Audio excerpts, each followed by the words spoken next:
ने या अशोक को भारत में क्या कहा जाता है? शिलालेख का क्या कहता है? जनक कहता है। सबसे ज्यादा इंपॉर्टेंट चीज में समझ लो क्या है, यहाँ लिखा है शिला। क्या है? शिला। तो बेटा इसमें सबसे ज्यादा समझने वाली जो चीज है ना, शिला का मतलब समझो फिर। पत्थर। तो लेख मतलब होता है लिखना। लेख मतलब लिखना। इसने पत्थरों के ऊपर लिखना स्टार्ट करवाया। अब क्यों स्टार्ट करवाया इसने सर लिखना? तो कोई भी राजा महाराजा होता है तो उसका अपना एक क्या बनता है? इतिहास। जैसे आपके स्कूल कॉलेज के बाहर देखना है पत्थर लगा रहता है। बड़ी और उस पत्थर के ऊपर कुछ ना कुछ लिखा था कि इलाना फनका ढिमका महाराज आया था यहाँ पे और इसका क्या करके गए? समझ में आ गया बेटे? तो ये सारी चीजें क्या कहलाती है? इतिहास। और वो वहाँ की चीजें भले ही नष्ट हो जाती लेकिन वो पत्थर बहुत मजबूत बनवाते हैं। उसका कारण है ताकि नेताजी का नाम क्या रहे हमेशा? अमर। अमर। बात समझ में आ गई? तो इस तरह की प्रोसेस क्या कहलाती थी? बात समझ में आ गई? तो शिला के ऊपर लिखवाने का इसको क्या था? शौक था। शौक से क्या बन गया? दूसरी बात यहाँ एक शौक होगी, दूसरा शौक ये कि इसको किसी बात का शौक नहीं होता था। इसको अशोक। ये कभी भी किसी को भी मार सकता था और इसे किसी बात का शौक नहीं होता था, इसलिए इसका नाम क्या पड़ा? अशोक। क्या ये बात समझ में आ गई यहाँ तक? तो शिलालेख किसने लिखवाया भारत में? अशोक। इसके बाद अधिकांश अशोक के अधिकांश शिलालेख किसमें लिखे गए? ब्राह्मी। ब्राह्मी के अलावा देखो और भी क्या है? सबसे ज्यादा इम्पोर्टेंट क्या है? ब्राह्मी इम्पोर्टेंट क्यों? देखो अधिकांश शिलालेख किसमें लिखे गए? ब्राह्मी में लिखे गए। काय में लिखे गए? तो अगर आपसे क्वेश्चन पूछा है बताओ भारत में सबसे ज्यादा जो शिलालेख है वो किस लिपि में? ये भारत है। बोलो आए। भारत की स्पेलिंग कहाँ से स्टार्ट होगी? ब्राह्मी की कहाँ से होगी? बी बराबर बी हो गए। बोलो आप। देखो ये खड़ूस लोग पाकिस्तान के, खड़ूस लोग कहाँ के? पाकिस्तान। तो इस वाली जो लिपि है ये कहाँ मिलेगी? पाकिस्तान। जोर से बोलो। पाकिस्तान। ब्राह्मी कहाँ मिल गई? और यहाँ क्या है? अरेमाइक। अरेमाइक आ से अरेमाइक और आ से अफगानिस्तान। इस वाले शिलालेख कहाँ मिलेंगे? अफगानिस्तान। ये वाले कहाँ मिलेंगे? पाकिस्तान। और ये वाले कहाँ मिलेंगे? बात समझ में आ गई? बोलो चल। तो बोलो अशोक को भारत में क्या कहा जाता है? पत्थर प्लस लिखना। समझ में आ गया? अधिकांश शिलालेख काय में? ब्राह्मी। सर्वाधिक काय में? ब्राह्मी। इसके अलावा और भी है क्या? नाम बोलो। नाम बोलो। अच्छा खड़ूस लोग कहाँ के? पाकिस्तान के। आ से अफगानिस्तान। और ब्राह्मी कहाँ मिलेंगे? बात समझ में आ गई? अब यहाँ देखते हैं एक वर्ड आया है क्या? लिपि। तो पहले लिपि का मतलब समझते हैं। देखो गाँव में महिलाएं गोबर से लिपती है क्या? बोलो आप। ऐसे तुम भी बचपन में कॉपी के ऊपर लिखते होंगे। तो लिखना मतलब क्या हो गया? लिखना। लिखना मतलब लिखना। तो लिखने की कला क्या कहलाती है? लिपि कहलाती है। हिंदी में जिस कला में आप लिखते हो उसे क्या कहते हैं? देवनागरी। संस्कृत में जिसे लिखते हो उसे क्या कहते हैं? देवनागरी। लेकिन अंग्रेजी में क्या आता है? बात समझ में आ गई? जैसे आपने लिखा क्या? ये हिंदी में लिखा है। इसके बाद आपने लिख दिया रामा, ये टाइम हो गया संस्कृत। लेकिन कोई लिखने में अंतर आया क्या? नहीं आया। अच्छा अंग्रेजी में पूरा अंतर आ गया। ये कौन सी लिपि हो गई? ये देवनागरी। ये देवनागरी। पढ़ते तो आप हिंदी हो, पढ़ते आप हिंदी हो, बोलते आप हिंदी हो, लेकिन लिखने की कला क्या है? देवनागरी। अरे समझ में आ गया बेटा? अच्छा अगर आपसे पूछे देवता किस भाषा में बात करते थे? वो लिखते किस भाषा में थे? लिखते भी संस्कृत में थे, लेकिन लिखने की कला क्या कहलाती है? देवनागरी। नहीं आया समझ? तो बोलो क्या है? अशोक। अशोक को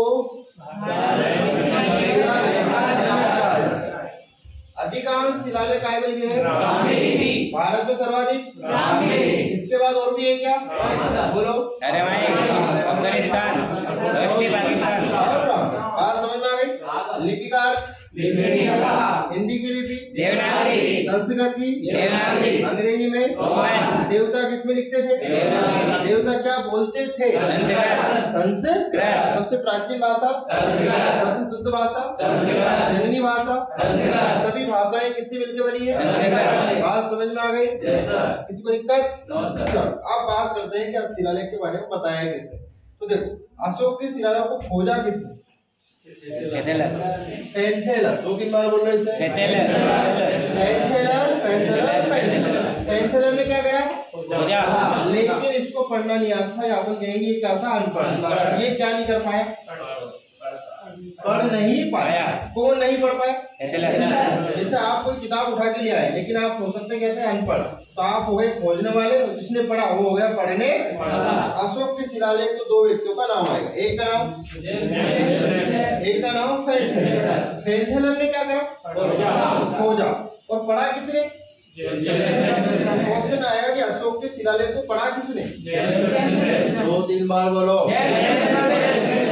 देखो प्रिंसेप में से अपन निकालेंगे प्रिंस। क्या निकालेंगे? प्रिंस क्या होता है? राजकुमार। और राजकुमार अनपढ़ होगा कि पढ़ा लिखा होगा? बात समझ में आ गई क्या? बोलो आप। यहाँ क्या है? फेलथेलर में से निकालेंगे फाइंड। क्या निकालेंगे? और फाइंड मतलब होता है खोजना। क्या होता है? खोजना। बताओ, खोज करता पढ़ा लिखा, पढ़ा किसने? खोजा किसने? बात समझ में आ रही है यहाँ तक? बोलो हाँ। अच्छा, इसके बाद देखते हैं अपन कलिंग युद्ध पे जाते हैं। कहाँ जाते हैं? देखो अशोक ने अपना क्या करवाया? राज्याभिषेक। जानते हैं? राज तिलक। राज तिलक के कौन से वर्ष में? 8 वर्ष। वो कूद गया किसके ऊपर? कलिंग की राजधानी देख लो, राजा कौन है? नंदराज खारवेल। कौन है? नंदराज खारवेल। सबसे ज्यादा इम्पोर्टेंट है कलिंग है कहाँ पर? उड़ीसा। चिल्का झील कहाँ है? उड़ीसा।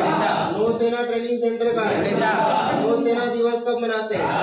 वायुसेना दिवस कब मनाते हैं? आर्मी दिवस कब मनाते हैं? पर्यावरण दिवस कब मनाते हैं? समझ में आया बेटा? अरे हारा करो, कितना दे रहे हो? 200 क्या याद रखना है? 261 याद करने की ट्रिक बताई थी क्या? देखो हम क्या लिख रहे हैं यहाँ पर? उड़ीसा लिख दे पहले। लो साहब, क्या लिख दिया अपन ने? उड़ीसा। थोड़ा दूर दूर लिख लो, ये दो काम में ले ले। बोलो हाँ। ये हो गया 261। बात समझ में आ गई? और लड़ा किसने था युद्ध? अशोक ने। बात समझ में आ गया क्या? बोलो हाँ। तो उड़ीसा 261 और यहाँ की राजधानी क्या है? तोसली। हमने क्या ली? ये टोस की वाइफ का नाम क्या हो गया? चलो, कलिंग वर्तमान में कहाँ है? उड़ीसा। कलिंग का स्टेडियम कहाँ है? उड़ीसा। इससे संबंधित उड़ीसा की राजधानी बोल दो। आंसर में क्या मिलेगा? उड़ीसा में क्या है? अब चिल्का झील के बारे में क्वेश्चन सुन लो फटाफट। चिल्का झील का पानी कैसा है? जोर से बोलो। सबसे बड़े या सबसे बड़ी खारे पानी की झील। साथ में क्या आएंगे? तटी। तटी का मतलब जानते हैं? जो काई से लगे। सर्वाधिक खारे पानी कौन सा है? सबसे ज्यादा खारे पानी किसका है? समुद्र। हाँ, समुद्र का है ना? सबसे ज्यादा खारा पानी किसका है? समझ में आया? इडली सांभर का नाम सुना है? तो इडली सांभर खाने गए थे आप, उसमें सामने वाले ने नमक पटक दिया तो कैसा हो गया? जोर से बोलो। सबसे ज्यादा खारा पानी किसका है? लेकिन सबसे बड़ी झील कौन सी है? उड़ीसा झील। सबसे बड़ी झील है, उसका नाम क्या है? चिल्का। तो सबसे बड़ी खारे पानी की झील का नाम बताओ। सबसे ज्यादा खारा पानी किसका है? तो कहाँ है? राजस्थान। सबसे बड़ा क्षेत्रफल में बड़ा राज्य? राजस्थान। चांदी सबसे ज्यादा? बात समझ में आया? घेवर, घूमर, क्षेत्रफल में बड़ा? राजस्थान। पाकिस्तान से कौन सा राज्य लगता है? राजस्थान। पक्का? बोलो हाँ। तो थार का मरुस्थल है यहाँ? खूब जगह पड़ी लपक के, खूब लड़ो पाकिस्तान से। चारों तरफ क्या मिलेगी? नहीं आया समझ में? थार कहाँ मिलेगा अपने को? राजस्थान। पाकिस्तान और भारत के बीच में प्राकृतिक सीमा कौन सा रेगिस्तान बनाता है? अरे समझ में आया कि नहीं? पढ़ गई सूझ? युद्ध करने के लिए हमारे पास खूब सारी जगह है, उसका नाम क्या है? पढ़ गई सूझ? ठीक है। खारे पानी की सबसे ज्यादा खारा पानी सबसे बड़ी उड़ीसा। तो किससे लगती है? इसलिए उसका नाम है तटी। क्या है? तटी। ध्यान से जीवान नहीं चुकला दे, आराम से बोलना। क्या है? ठीक है। चलो बात समझ में आ गई इतनी? चलो बाकी अपन आज ही पढ़ेंगे।